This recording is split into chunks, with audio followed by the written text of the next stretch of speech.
there's so many people that weren't told that marriage is a bad deal for men. So they're all running for that white picket fence, usually in their 20s.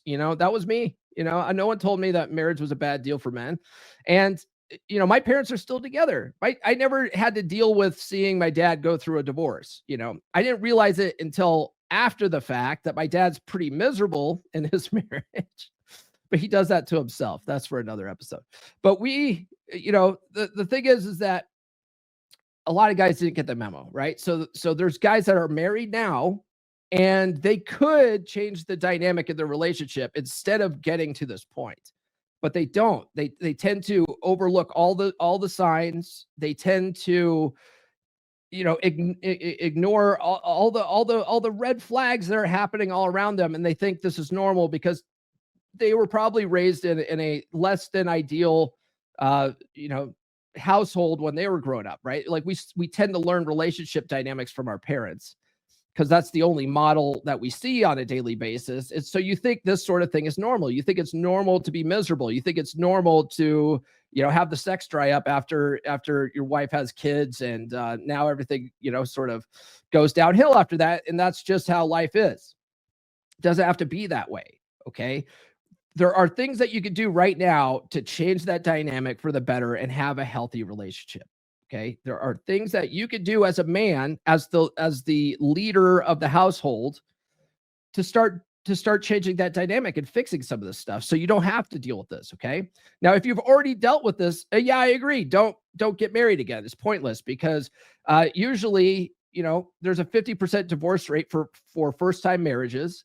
And it only goes up. The percentage of divorces goes up for second and third time marriages. So it's like, it's pointless. But you want to know why that goes up? It's because you never learned the relationship skills, right? It takes skills to manage a relationship properly. It's a skill issue. And you never learn those skills. You just go, I'll just replace her. Well, you end up marrying the same woman with a different face in your next relationship. And then things usually go downhill much quicker the second time around.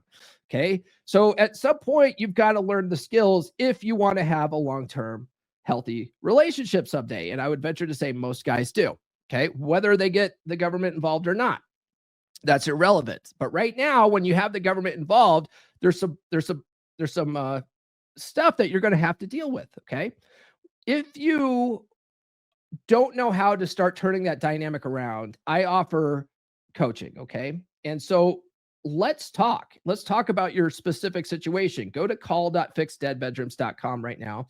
If you're a married man, you've been married for 7+ years, and you're starting to notice that your wife is slipping away, right? Your wife is starting to put distance between the two of you, and you don't understand what's going on. The sex is really infrequent, if at all. And you know that it doesn't need to be this way. You don't want to get divorced because you really love her. We can turn this around. Okay. Go to call.fixdeadbedrooms.com and find a time on my calendar that works for you. And let's talk about your specific situation. It's just a free call. Okay. It's a free 30-minute call. So do that. Go to call.fixdeadbedrooms.com and let me help you out. Okay. Let's avoid some of this stuff. All right. The next one is financial strain leading to debt. Okay. So paying legal fees, alimony, and child support could cause significant debt accumulation, leading to long-term interest payments and financial stress. So obviously the cost of buying all the stuff we talked about last week, like the cost of refurnishing your place, that was a cost that I didn't really think about when I got divorced. And, I basically let my ex-wife take all of our old furniture, mainly because I didn't really like that stuff. Right. But then when I moved into my place, and at that time I was renting 2 houses, right? I was renting a house for her and then renting a house for myself. I had to furnish my whole house from scratch.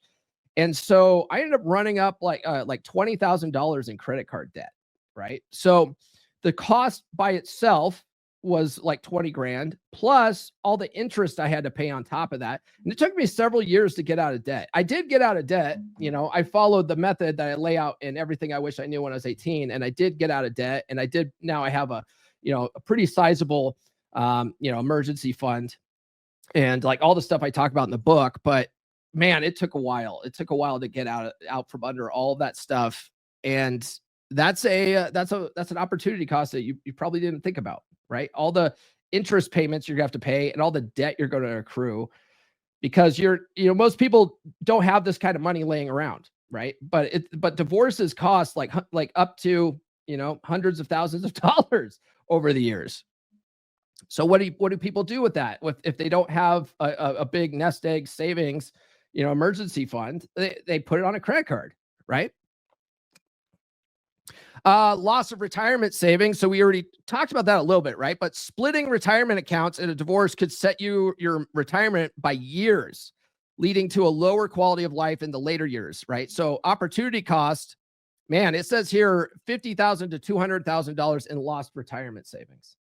Man, yeah, think about that. Like if you've been smart, right? One of the things I talk about, I really want you guys to get this book for like your teenagers, right? Their teenage sons. Because if they start doing the investment stuff I talk about at 18, by the time they're my age, they're going to have a huge fucking nest egg. Okay. But imagine if they did that, right? If they started when they were 18 and now they're like 40, I'm 45. So let's say they're my age, 45. And now they have to split half of that nest egg up with their spouse, and they're going through a nasty divorce. And let's say they have $500,000 in there. Now it's cut in half. Now they only have $250,000 in there, and they're 45. Like, man, you only have like 20 more years until retirement, and to try to rebuild that back up. Now you're behind the 8 ball. Like that fucking sucks, right? You don't want to have to deal with that. You have the psychological toll affecting your health, right? This is one of the reasons why I really want guys to get into my beer club. Right? Get in a beer club, practice gratitude practice. Gratitude practice is really good for your mental health. But a lot of guys, a big problem with like going through the pain of divorce is they fall into depression. They fall into depression. That depression impacts you physiologically. Like you sort of start building up all this tension in your body. Your body's not at ease. That's what causes dis-ease, right? The word dis-ease is a body that is at dis-ease, right? It's a body that's not at ease.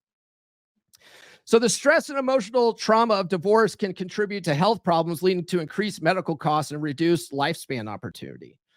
Man, think about this too. Like when people are under a lot of stress, especially if they're overweight and stuff like that, man, they have an increased, they're at increased risk of heart attack. You know what I mean? It's like, can you imagine having a heart attack because you're so depressed or you have a lot of anxiety or whatever? Like you have some kind of mental issue that's causing you to physiologically have more problems, and you end up dying of it because like you basically die of heartbreak, right? Terrible. But anyway, the opportunity cost there is estimated $10,000 to $50,000 in healthcare costs. We have diminished parenting time.